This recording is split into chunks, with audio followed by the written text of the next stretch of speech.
नमस्कार दोस्तों, जैसी टेक में आप सबका हार्दिक स्वागत है। आज बात करूंगा आईटीसी के जो नतीजे आए हैं उन पर।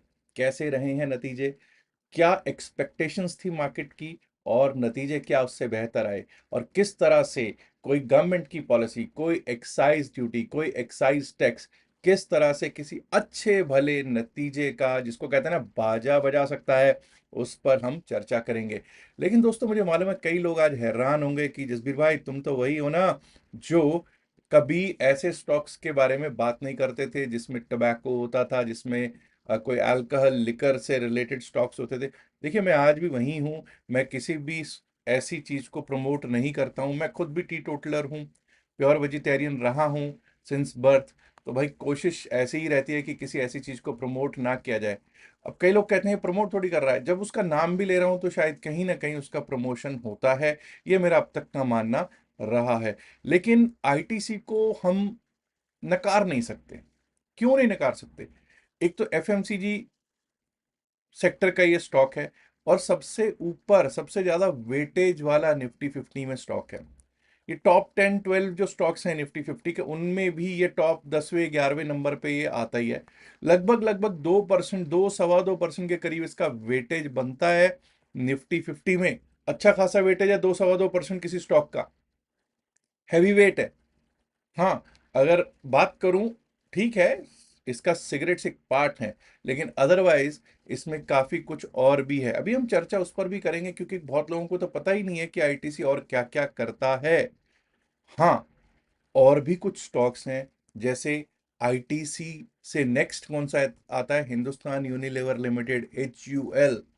उसके बाद कौन आएगा? नेस्ले। नेस्ले का वेटेज आता है। और उसके बाद आता है टाटा कंज्यूमर्स का वेटेज। इसके बाद भी काफी और एफएमसीजी सेक्टर के स्टॉक्स हैं, लेकिन ये मैंने आपको मेन इसकी एक जिसको कहते हैं ना, साइनॉप्सिस ऑफ एफएमसीजी सेक्टर देने की कोशिश कर रहा हूं।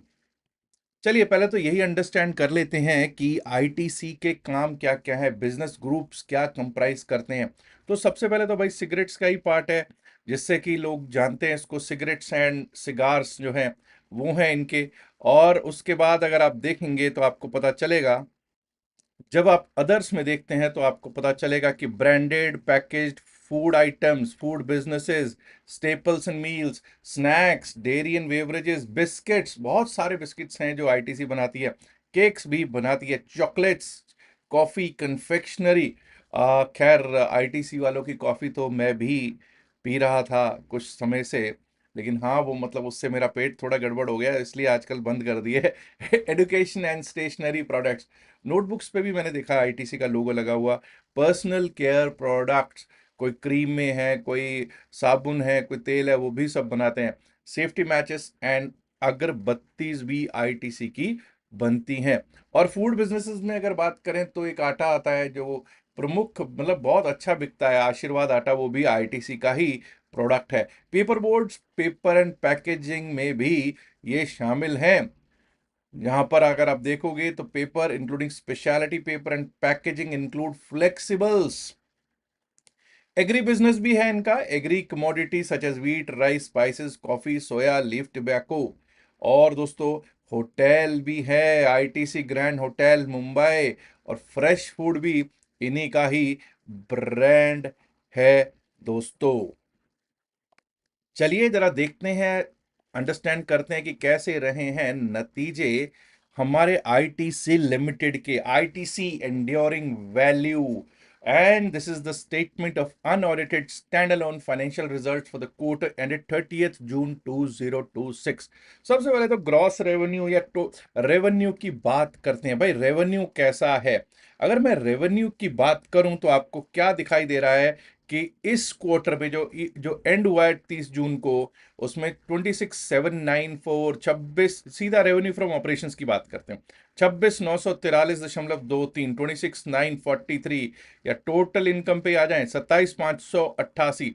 जो रेवेन्यू है वो 27,588 crore, 27,588। This is all the figures are in crore. तो 27,588 करोड़। अब जो पिछले साल यही क्वार्टर था उसमें 21,731 करोड़ था। तो लोग कहेंगे साहब रेवेन्यू तो बहुत अच्छा बढ़ रहा है। भाई, बढ़ तो रहा है, अच्छा खासा रेवेन्यू बढ़ रहा है। और अगर मैं पिछले क्वार्टर की बात करूं, जो 31/3/2026 को क्वार्टर खत्म हुआ था, उसमें अगर हम देखेंगे तो 22,347 करोड़ था।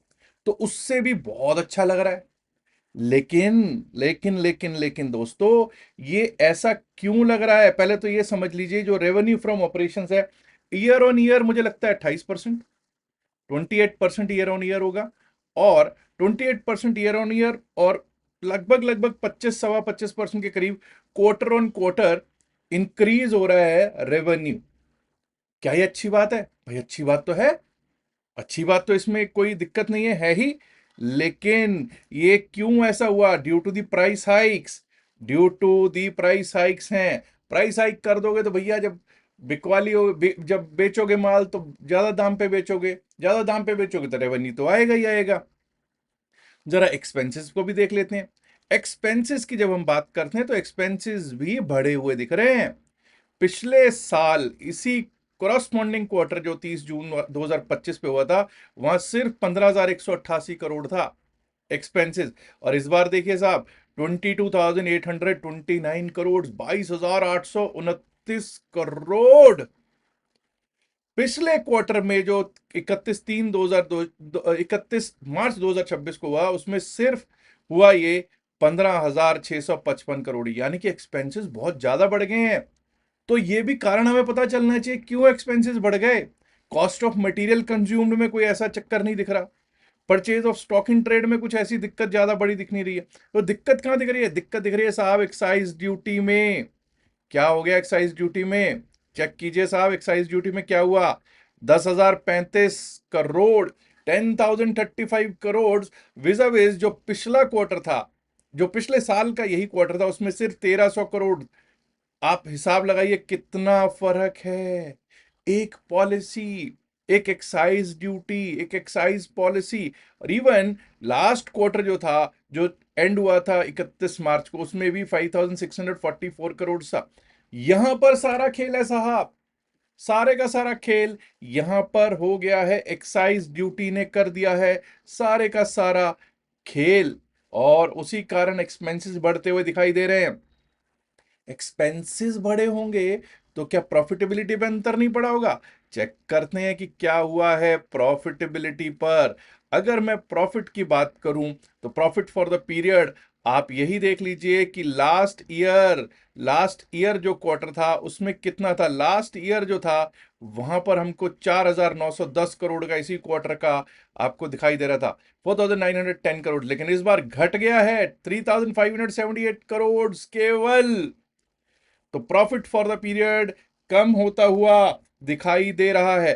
प्रॉफिट फॉर द पीरियड में अगर हम ये भी देखें कि हम लोग अगर 31/3/2026 को जो दिख रहा था, वो था 5,113 करोड़, और इस बार घट के केवल 3,578 करोड़, विच इज, अगर मैं ईयर ऑन ईयर की बात करूं तो 26% रिडक्शन, 26% कम हुआ है ईयर ऑन ईयर प्रॉफिट। और क्वार्टर ऑन क्वार्टर की अगर बात करें तो 32% घट गया है क्वार्टर ऑन क्वार्टर ये प्रॉफिट। क्या ये एक्सपेक्टेशंस के हिसाब से है? This is worse than the market expectations. अब जरा हम लोग नीचे चलते हैं और देखते हैं जरा भाई क्या सिचुएशन है। अर्निंग पर शेयर चेक कीजिए साहब, 2.86, 2.86 बेसिक जो ईपीएस है, अर्निंग पर शेयर है, वो 2.86 रह गई है, जो कि कभी 4.08 होती थी, कभी 3.93 होती थी, घटती जा रही है। ये घटना एक अच्छी चीज बिल्कुल भी नहीं है। ये कॉन्फिडेंस को हिलाने वाले नतीजे नजर आ रहे हैं दोस्तों। इन्वेस्टर का कॉन्फिडेंस हिलाने वाले नतीजे हैं ये। और आपको मालूम ही है कि दिक्कत दिक्कत दिक्कत ये स्टॉक में अभी, मैं इसके ऊपर कमेंट नहीं कर रहा हूं, लेकिन नतीजे जो हैं वो तो दिक्कत भरे दिखाई दे ही रहे हैं। किस तरह से एक एक्साइज पॉलिसी ने पूरे का पूरा खेल खेला पलट दिया, खेला बदल दिया। और मैं अक्सर सुना करता था जब मैं अभी भी सुनते हैं, ऐसा नहीं कि अभी पहले नहीं सुनता, कि भाई अगर जंगल में भी ना, जंगल में भी आप किसी टबैको शॉप खोल लोगे, ये जो सिगरेट शॉप खोल लोगे, या इवन अल्कोहल की शॉप खोल लोगे, वो वहां पर भी जंगल में भी मंगल हो जाता है, जंगल में भी उसकी बिक्री होगी। चाहे कोई बंदा वहां हो, दिखे ना दिखे, लेकिन वो बिक रहा होगा। और आप किसी अच्छी जगह, किसी अच्छी जगह कोई अच्छी चीज की शॉप भी खोलोगे, वहां भी उसकी बिक्री हो ना हो, वो डाउटफुल रह सकता है। तो लेकिन जो सरकारें हैं ना, वो जब खेला करने पे आती हैं ना, जब एक्साइज ड्यूटीज बढ़ाने पे आती है ना, एक्साइज टैक्सेस लगाने पे आती है ना, नए टैक्स लगाने पे आती है ना, तो भला ही कंपनी की सेल्स बढ़ रही हो, नंबर्स बढ़ रहे हों, वॉल्यूम्स बढ़ रहे हों, लेकिन वॉल्यूम्स के साथ साथ उसी तरह से प्रॉफिटेबिलिटी भी बढ़ेगी। ये किस तरह से आप सुनिश्चित करोगे? बहुत मुश्किल है। देखते हैं आगे की डगर क्या होती है और मार्केट पर इसका कैसा असर पड़ता है सोमवार को। अच्छा दोस्तों, बहुत लोग ऐसे हैं जो अब ना कहते हैं कि यार इंडियन मार्केट में Nifty, bank Nifty, Fin Nifty, mid cap, Sensex हम तंग आ चुका है। अच्छा भाई ठीक है, ऑप्शंस करते हो ना वहां पे, और उनसे वो क्या कारण क्या है साहब, यहाँ पे तो आपको अगर सेल करना चाहते हैं तो हम सेल नहीं कर पाते। क्यों भाई सेल क्यों नहीं कर पाते? करो सेल, हेजिंग करो। तो कहते हैं साहब हेजिंग के लिए ज्यादा पैसा लगता है, सेलिंग के लिए ज्यादा पैसा लगता है। हाँ भाई लगता तो है, लेकिन वो कहते हैं कि साहब कुछ ऐसा हो जहां पे लीवरेजेस हो। तो भाई क्रिप्टो करेंसी में आप आ सकते हैं, कम पैसों से भी आप बड़ा ट्रेड कर सकते हैं, फ्यूचर्स को खरीद भी सकते हैं, फ्यूचर्स बेच भी सकते हैं। यहाँ तो कहते हैं फ्यूचर्स खरीदने बेचने की सोच भी नहीं सकते। तो अगर आप भी ऐसी इच्छा रखते हैं तो क्रिप्टो करेंसी में आप काम कर सकते हैं। हमारा 4 डेज का जो क्लास है वो भी हम आप फ्री दे रहे हैं सभी को, लेकिन सिर्फ उन्हीं को जिन्होंने हमारे लिंक से अकाउंट खुलवाया होगा डेल्टा एक्सचेंज में। अगर आप भी डेल्टा एक्सचेंज में अकाउंट खुलवाना चाहते हैं तो ऊपर दिए गए क्यूआर कोड से अपना फ्री अकाउंट खुलवा सकते हैं। अदरवाइज नीचे डिस्क्रिप्शन और pin message of the video में दिए गए लिंक से भी आप अपना अकाउंट खुलवा सकते हैं। स्क्रीनशॉट भेज दीजिएगा, हमारा जो व्हाट्सएप नंबर है उस पर हमारी टीम आपको जो 4 to 5 डेज का बैच का रिकॉर्डिंग है वो आपको भेज देगी। टेलीग्राम चैनल से अगर आप जुड़ना चाहते हैं तो description of the video, pin message of the video में टेलीग्राम चैनल का लिंक भी दे रखा है। याद रखिएगा, जो भी इस वीडियो में बातचीत की गई है सिर्फ और सिर्फ एकेडमिक पर्पसेस से की गई है। इसका बाय सेल की सलाह से कोई लेना देना नहीं है। बाय सेल की सलाह के लिए आप अपने फाइनेंशियल एडवाइजर से बात कीजिएगा। यहाँ डिस्क्लेमर देना जरूरी है क्योंकि हम लोग सेबी रजिस्टर्ड नहीं। इल्तिजा है, गुजारिश है, रिक्वेस्ट है लास्ट में एक मेरे दोस्तों से कि इस वीडियो को लाइक करें, शेयर करें इस वीडियो को अपने दोस्तों के साथ ज्यादा से ज्यादा संख्या में। एंड माय डियर फ्रेंड्स, अगर आपने अभी तक जसीरक चैनल को सब्सक्राइब नहीं किया है, देर किस बात की, सब्सक्राइब करना तो बनता है ना दोस्तों। शुक्रिया, नमस्कार, धन्यवाद, good luck for the day, bye bye.